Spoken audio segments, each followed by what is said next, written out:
सदगुरु, कई साल पहले जब मेरा बेटा बहुत छोटा था, उसने मुझे स्वामी विवेकानंद की लिखी एक किताब दी थी।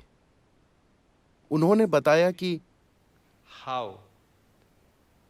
प्राचीन काल के गुरु किस तरह हजारों मील दूर से एक दूसरे से बात कर पाते थे, सिर्फ विचारों के जरिए।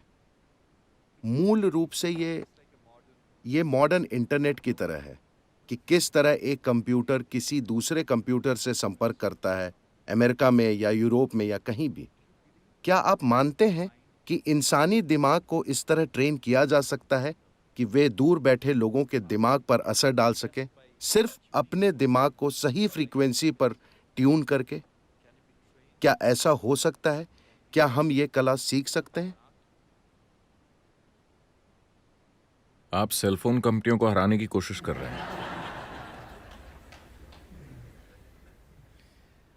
यह सिर्फ दिमाग की बात नहीं है।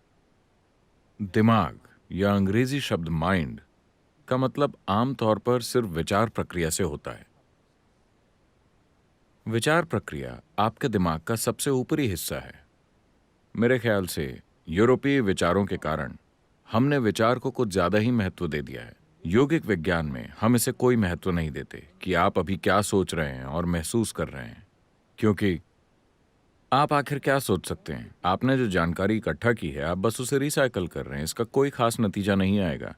जो भी आपके दिमाग की सतह पर है वो घूमता रहता है, उसका कोई फायदा नहीं है। अभी आप जो सोच रहे हैं वो दिमाग की सतह है। दिमाग के और गहरे आयाम भी हैं।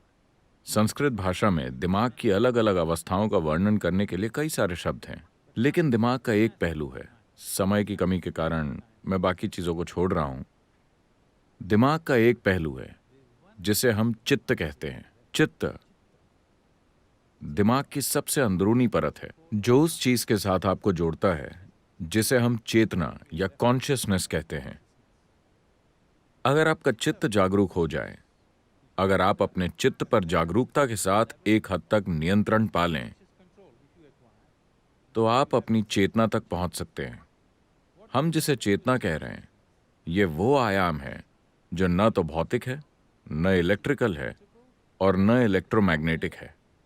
ये भौतिक से अभौतिक आयाम का एक बहुत बड़ा परिवर्तन है। एक अभौतिक आयाम ही अस्तित्व का आधार है। अभौतिक की गोद में ही भौतिक घटित होता है। भौतिक एक छोटी सी घटना है। इस ब्रह्मांड में 2% से कम या 1% से भी कम भौतिक है, बाकी अभौतिक है।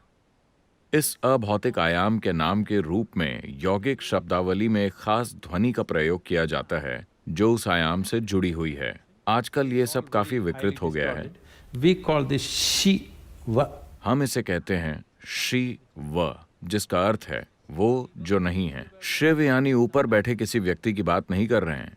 हम एक ऐसे आयाम की बात कर रहे हैं जो नहीं है, मगर इसी आयाम की गोद में वो सब कुछ घटित होता है जो है।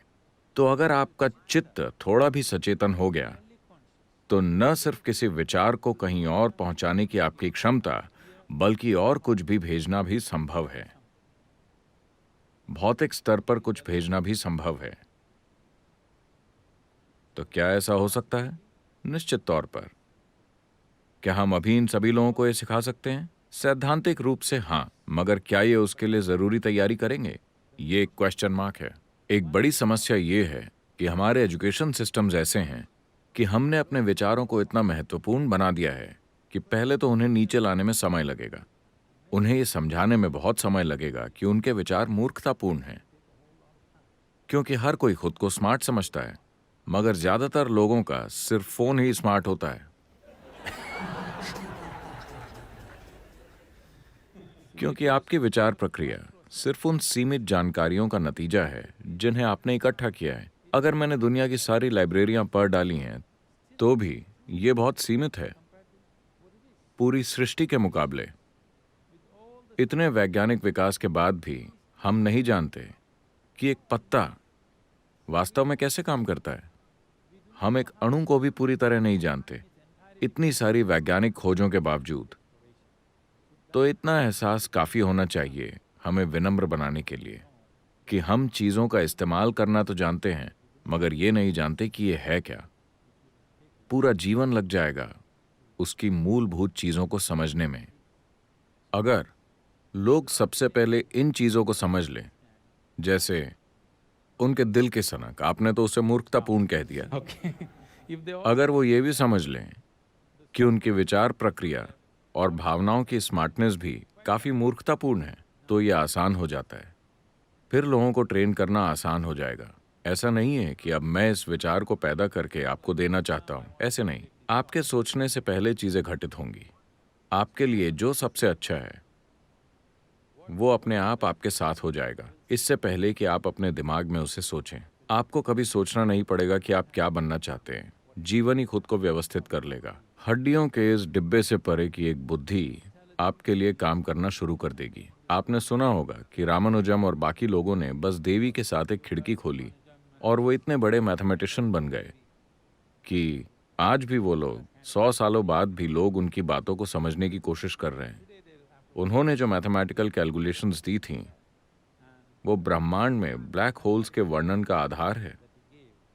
जब वो जीवित थे, ब्लैक होल नाम का कोई शब्द नहीं था, कोई उसके बारे में जानता तक नहीं था। ब्लैक होल से हमारा मतलब समय और गुरुत्वाकर्षण के कर्व से होता है, जिससे आधुनिक विज्ञान जूझ रहा है। उन्होंने उसके लिए मैथमेटिकल बैकग्राउंड दिया। जैसे जैसे वो कर्व बढ़ता है, भौतिक अस्तित्व अनस्तित्व बन जाता है। तो योग का अर्थ भी यही है। आप इस कर्व को इस तरह घटाते हैं कि जो बड़े पैमाने पर भौतिक होता है वो अभौतिक बन जाता है। अभौतिक होने के बाद समय और स्थान कोई महत्व नहीं रखते। जब समय और स्थान की समस्या न हो तो कम्युनिकेशन सहज ही हो जाता है।